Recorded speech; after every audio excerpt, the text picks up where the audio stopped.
sta piovendo forte.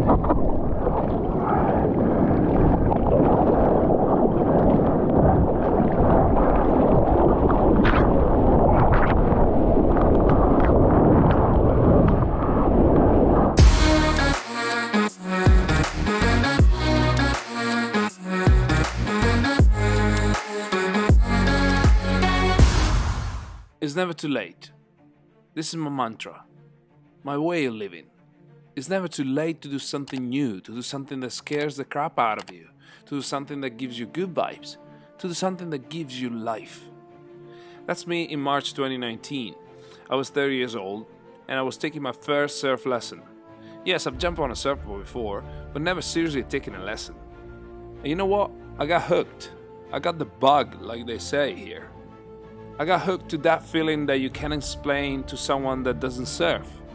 I got addicted to the flow, that magic moment when you're flying over the water riding the board. And I want to take you with me in this journey.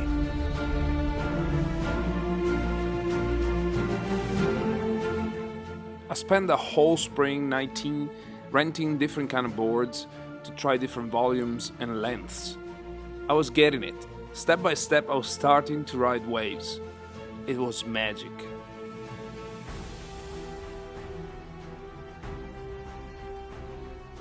In the summer, I finally bought my first ever board from my colleague. It was a Salt City 7.3. I mean, it was just fantastic. I was getting waves after waves, you know, trying to turn a bit. Most of the time I was going straight, but I was trying to kind of, you know, ride the waves on the side, left or right. It didn't matter. Eventually I bought this board after a year. It was like a minimal 710, and it was a lot more floating, and it was much more easy to paddle, and I enjoyed a lot the time with this board. And as you can see here, I attempt to do some mild bottom turns. The real game change was the surf skate. Trying maneuvers over and over again on land was much more consistent and repeatable than in the water. Waves are all different. Surf skate is a must-have tool if you want to learn surfing.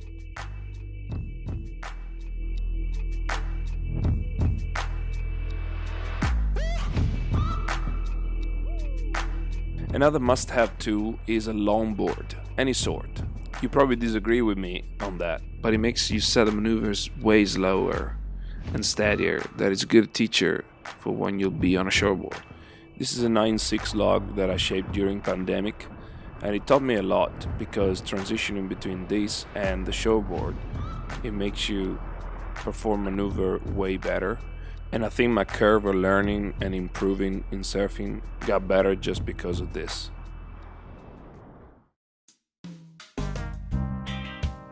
During flat times, I was always surf skating.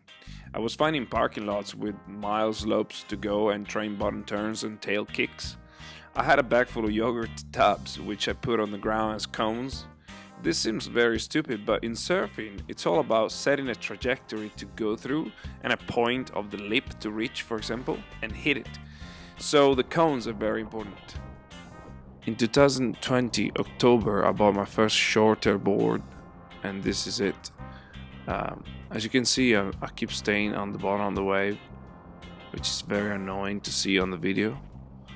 Basically, when you're surfing, you think you're rocking it, but at the end, I'm always on the bottom.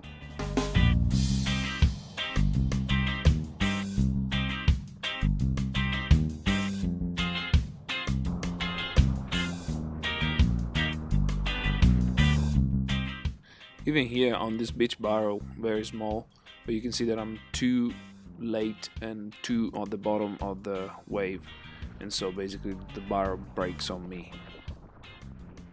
Even here, as you can see, I should have been at least 2 meters forward down the line.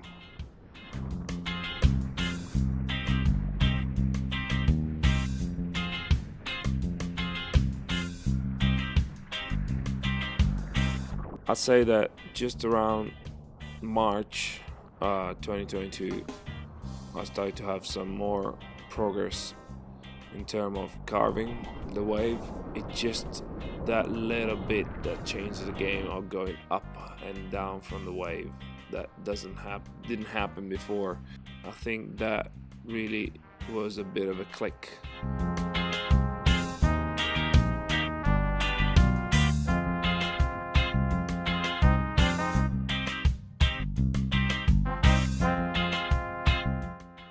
During summertime, I had a lovely time with this longboard.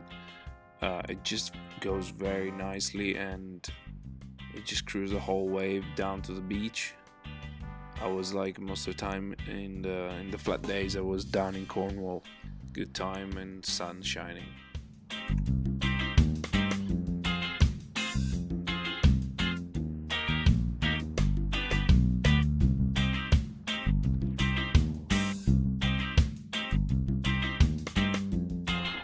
Here I am with a 6.0, which is quite small, but it was a lovely day in Widmouth, near Bude, and it was just beach breaks basically.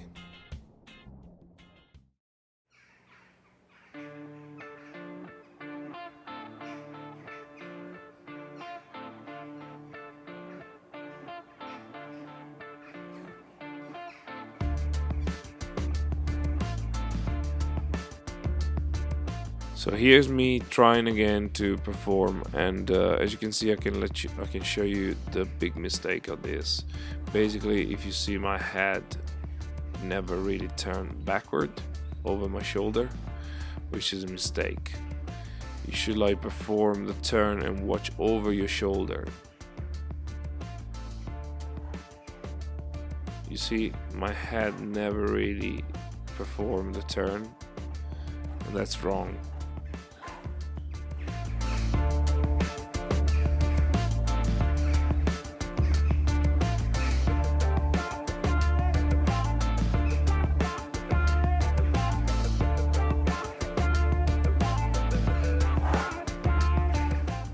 After showing the videos to a pro surfer, Ruben Ash, he told me to try to do these long turns with the head, and actually you can see the difference. Like during the skating, I tried to keep the head pointing in one position till the end of the turn, and then to turn first the head and then the rest of the body.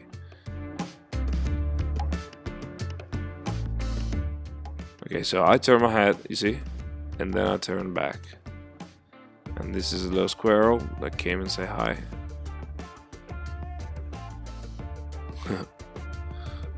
Just wanted to be recorded too.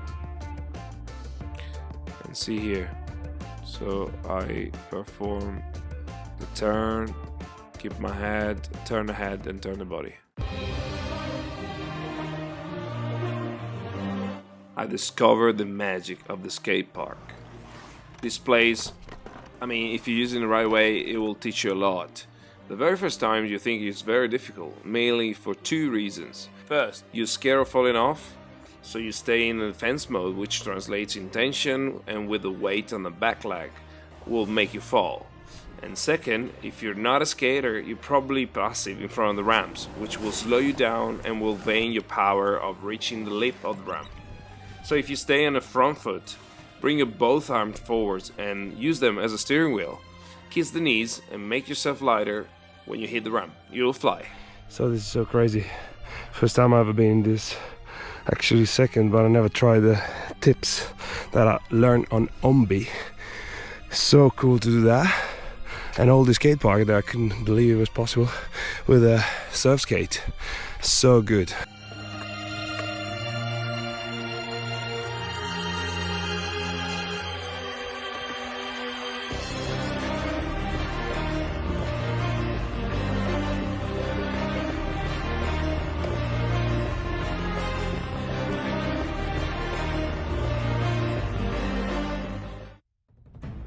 So around August, I started to get somebody to record me, and I started to learn a lot from watching myself on the video. Every person I talk to, they highly recommend to record yourself. and watch and study your movement. All the pros of the WSL, they do that as routine thing.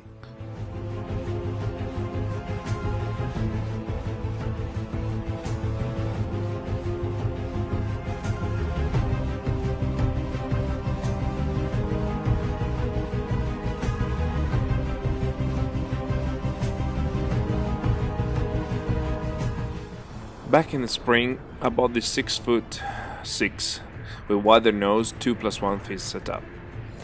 I thought it could be more versatile for either single fin cruising or twin. The day I put the twin fin on it, it was memorable. The board was flying from the bottom to the top to the lip with no issues, and everything was like easier and faster.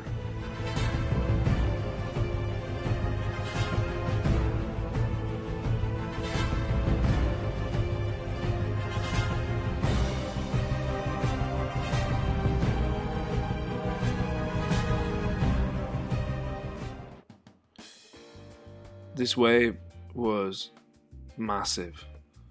I had a chance to get it, and I think it was barring behind me, but I couldn't really see it. It was just amazing. You can hear my voice now. Oh, good. Fucking hell.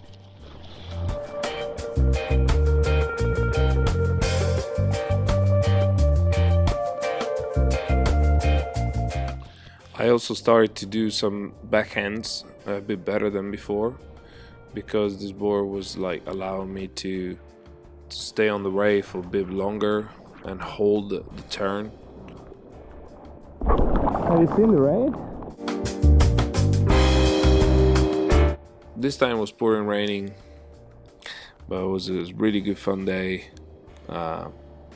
I had a good chance to get some good waves, and this probably was the best time so far I had ever carved the wave from the bottom to the top.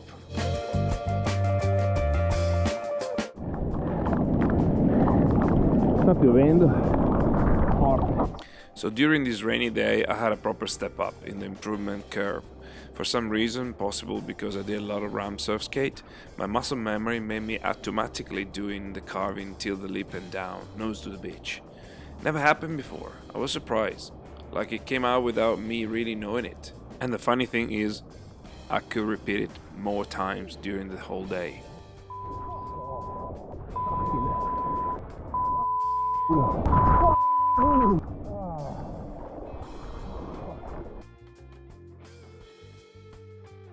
After a good amount of cursing, I want to show you how I trained for the bottom turn on a backhand. I was just going down and trying to watch over my shoulder to prepare the turn.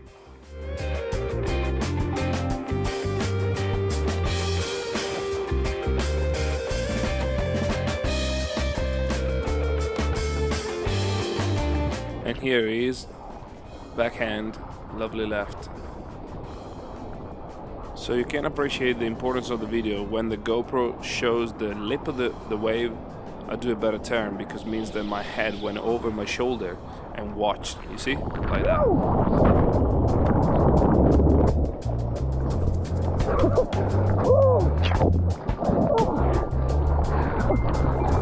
Yes. Yes.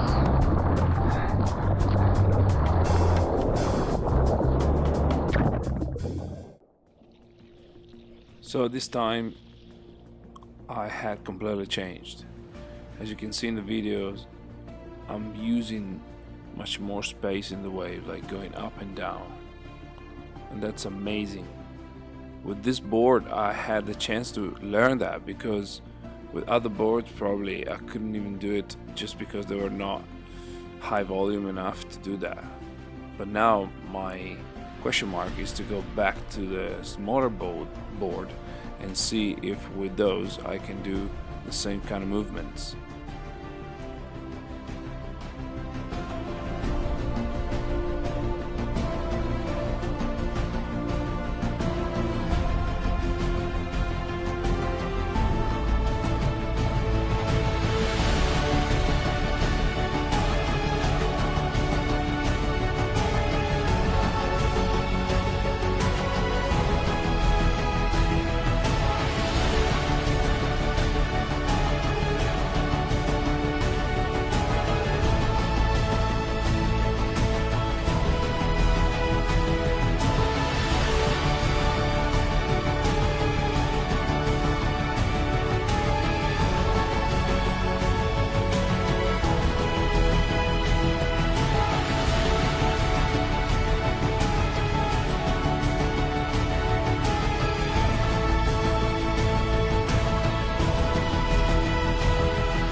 So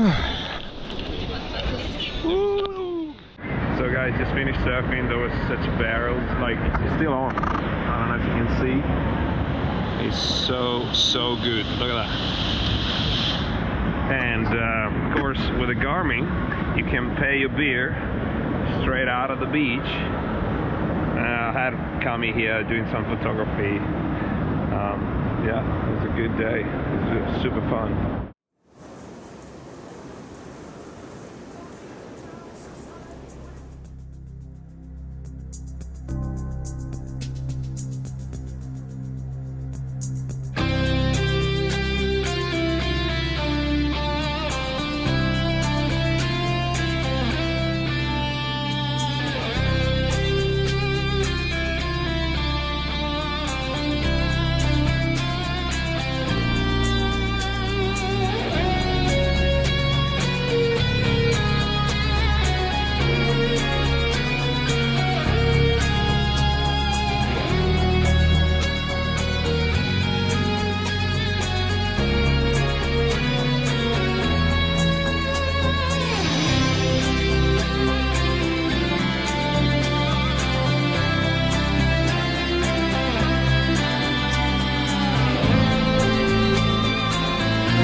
My name is Enrico, and I'm an equine veterinarian working in England.